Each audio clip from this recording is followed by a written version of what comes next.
Hey,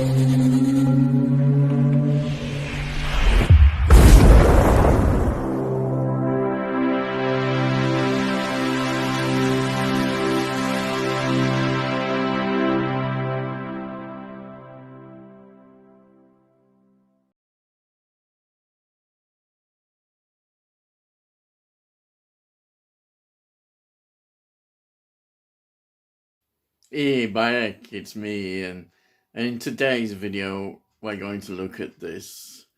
This is Peeping Tom from 1960. And what a great year that was. Yes, me. That's when I appeared on the earth. It's also the same year that Psycho was released. In fact, this was a few months before, just before Psycho was released. And you're probably wondering, why haven't you heard much about this film? And I, the same, I came across this film. I thought, I really don't understand why I've not heard so much talked about this film. But of course, you realise why when I give you the whole history of what happened. This is actually a very important film if you're looking at the history of filmmaking, and its value and influence should never, ever be underestimated. So, let me tell you a little bit of background about this film. If you look on Rotten Tomatoes, actually, 95% now, because it's been totally reassessed. At the time, it was just totally dismissed, trashed, and basically people thought it was a grubby, awful film which should be just kicked into touch. It's interesting because, as I say, Psycho came out and we've seen all the acclaim, and both films are very much of a similar vein, but this is the film that Psycho wasn't, and Psycho didn't quite take it as far as it could have done. This is the importance of this film. It's 101 minutes long. It's described as a psychological horror film, thriller. I think nowadays we'd call it a slasher film. Yes. And it's directed by Michael Powell, who had a very distinguished career. He had a partnership with Emmerich Pressburger just after the war, and they produced a series of quite important films, like The Life and Death of Colonel Blimp, A Canterbury Tale, The Black Narcissus. He went on to make more films like 1956 Battle of the River Plate. He had a massive, filmography of films that he'd been involved in. But this was kind of a film that he wanted to make. And he got together with, normally he would say he'd worked with Emmerich Pressburger, but he got together with a writer called Leo Marx, and they decided to extend this idea into a full-blown screenplay, and then they would film it. Now, another interesting link with Hitchcock is that Michael Powell, in the early Hitchcock days, was a still photographer on the sets of Hitchcock. And he got quite to know about Hitchcock, watching the techniques and that was important, as I say, as he extended his film career and ultimately his partnership into producing films. The sad thing about this film is it's now considered a masterpiece. I'm not going to mess about with it. And you're saying, well, again, why haven't we heard it? Because effectively, Michael Powell's career was ended with this film.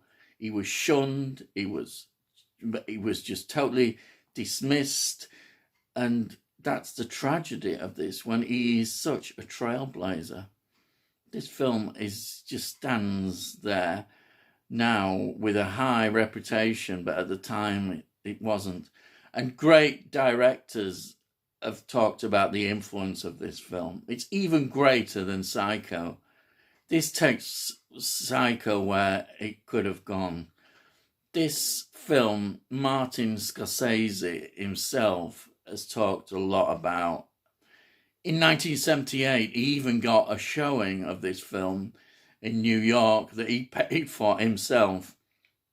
He has talked about this film. Yes, Michael Scorsese. Yes, right. So Scorsese has actually really been impressed by this. And a lot of other directors have also mentioned it. Because if they're studying Hitchcock in the 1960s, and the progression of the slasher, and also about, if you look at all the Hammer films, they learned from Hammer films about producing these tight, low-budget films at a high-quality level, then this film took the ultimate step in terms of slasher movies. What you're saying to yourself makes this stand out, and why was it vilified? Because, well, the story is of a psychopath, right? Now, he works on a set making these low-budget films. He's part of the film crew. He also, on the sideline, does soft porn pin-up of models, which he sells through this newsagent, which is a bit of a dodgy place, and all these people come in. It's seedy, but he's making money of that. And then his own passion is filming, and he takes this to an extreme. When he murders his victims, he films them. He films himself doing this, and he wants to see the terror, the actual terror in their eyes, their faces. He wants to see it, and this is what he gets off. And we, as viewers, become part of that experience. We are voyeurs, in a sense, because we're seeing him, and this has never been done before. The way the camera is used to seeing the victims be murdered. It is amazing to see this in a film. And yet at the time, nobody understood it. They just thought it was a horrible, mucky, dirty film that should be not talked about. I mean, the very title of the film, Peeping Tom, is a voyeuristic thing. And that is exactly what this film is about. But it's done in such a brilliant way. It was bound to be controversial. It's the first film, in fact, that if we look at the British censorship laws, which actually portrays a full nude woman displayed there. Right, it's right at the beginning. It makes no bones about it. But it's not pornographic. Now would see it as very tame in some extent, but it's still shocking the way the camera lingers onto the victims. And this is obviously the skill of the director, Michael Powell. And I think we should just have a quick look at the cast. Now, the cast, the one who plays the psychopath, Mark Lewis, was by an Austrian-German actor, which you may think is quite strange, and it adds something quite special to that. His name is Karl Boehm. Karl Boehm was, well, he's perfect in this film. The way he plays this character is amazing. His background, the way he develops the character, we see about going back to his abuse as a child and how he got into this filming. And it's also interesting, he owns this house, which he rents out, but people don't realise he's the owner. They think he he's just a tenant in there in the house. He, he's kind of a strange lurking figure who's almost an outsider. And I think the accent adds to that. It's also a clash with our culture at the time, British culture, trying to find what direction after post-war society, where it was going. And we get glimpses of the hypocrisy of society, particularly to do with the sexuality. And in the newsagents, we see these people getting these pictures of naked ladies and models, and this hypocrisy, we see it all there. And there's children around, and everything is just, it's all there in society. And we see it progress about censorship as well. If you look about it, it leads to Lady Chatterley's Lover Trial in 1963, the publication of that. There's the cinematic censorship. What is going on there? Are they going at the tight control at the moment in this period of time of censorship, and filmmakers slightly trying to push forward, but finding it very difficult to display sexuality and violence. It's all very interesting, because Psycho is important in that as well. But this is there very much explicit. Now, the two female characters are interesting as well. Anne Massey plays Helen. She lives below, and she builds up like a kind of friendship, relationship with him. Which is very interesting how all that is revealed. She was in Hitchcock's Frenzy, 1972, another Hitchcock connection. Then the other female in this, her lead female, is Myra Shearer, who plays Vivian. Vivian is another character that he's filming on set afterwards at his job. She's actually a Scottish ballet dancer and actress, she was, Myra Shearer, who played Vivian. And this comes across beautifully in the role as well, the way she does the filming for him, what he's filming. It's really good. She was in Red Shoes, which is quite an interesting film of that period. Before, I think it's from 1940s, Red Shoes, late 40s. That's very interesting.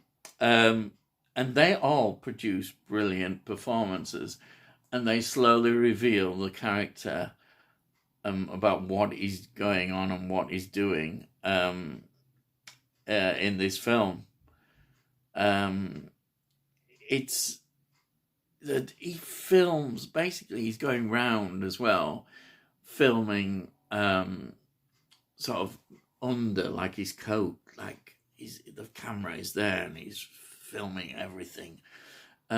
Where he murders this prostitute at the beginning of the film, and then he goes back and we see the body coming out. He sees the police and people around. He's filming that as well. He's filming everything he's capturing. This is what gets him off, basically. This is his passion, his secret, and what he's into. And you can question and try and understand, why is he like this? And well, it's a whole debate, the whole thing, but it doesn't go into that. We get about his relationship with his father, the filming, and the way he was abused and filmed as a child. We get all that, and then we get his awkwardness around people to some extent. But then with the camera, we get a different view of him. It's quite amazing, really, with the way he portrays it. As I said, this is a slasher film, essentially. It is undoubtedly a slasher film, and you can see why it was so influential. People watching this who knew about film, who were interested, wow, what an influence it must have been. They thought, wow, if I could recreate some of the things that are going on here, wow. It's that important, I think, as a film. I can't talk enough about this, really. It surprised me when I watched it, thinking, this is 1960.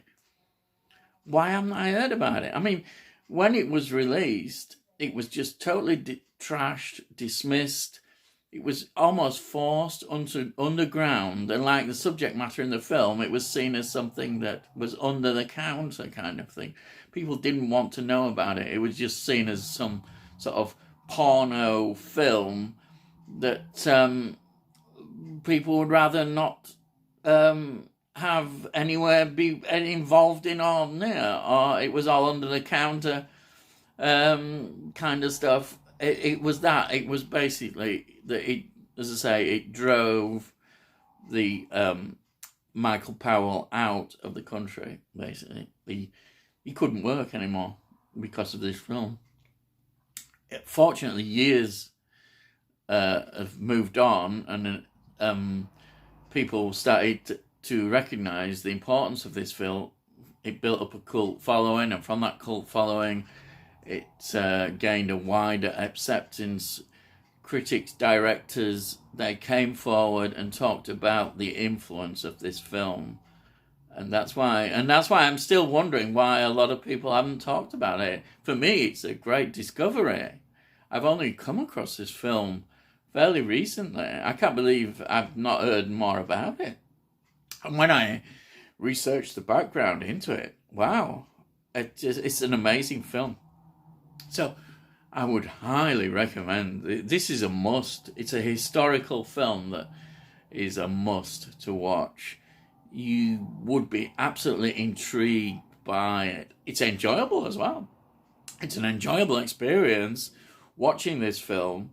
The way it's filmed, everything about it is so well done. And then thinking, this is 1960, and this is something very different, and it is very different. It's groundbreaking.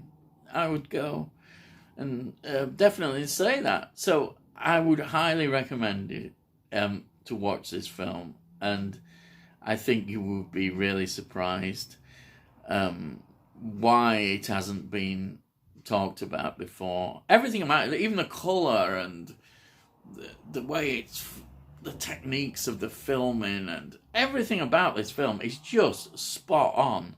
It really is. Now this, it was released in 2010 on DVD and Blu-ray, and this is the 50th edition, which was released. So there's the back as well that goes into it. It's just that one disc, but there's some amazing documentaries. It really goes deep into the film. All these extras on here. As I say, this is the 50th anniversary edition, and I'm so glad I managed to get hold of this. It is quite, if you just type in that, you'll find it. You can easily get this. But you know, if you're interested in film, the history of film, and why films are like they are now, why slasher films developed, when we look at this film, this is where it began. I can't stress it too much. I sound like I'm a preacher man now, but I feel very passionate about this. You know, I'm so pleased I discovered it, and I hope that some of you may investigate a bit further and realise that, yes, this is an important film. Okay, so all I've got to say, as usual, is please, if you want to know when I'm producing these videos, then please subscribe, because then we'll let you know when I produce them. And also, if you like it, give it a like. It costs note, and it gets into the algorithms, and people might find, oh, that looks interesting, and then they'll say, well, there we are. That's it, really. So all I've got to say is, I'll see thee, and I'll see thee again.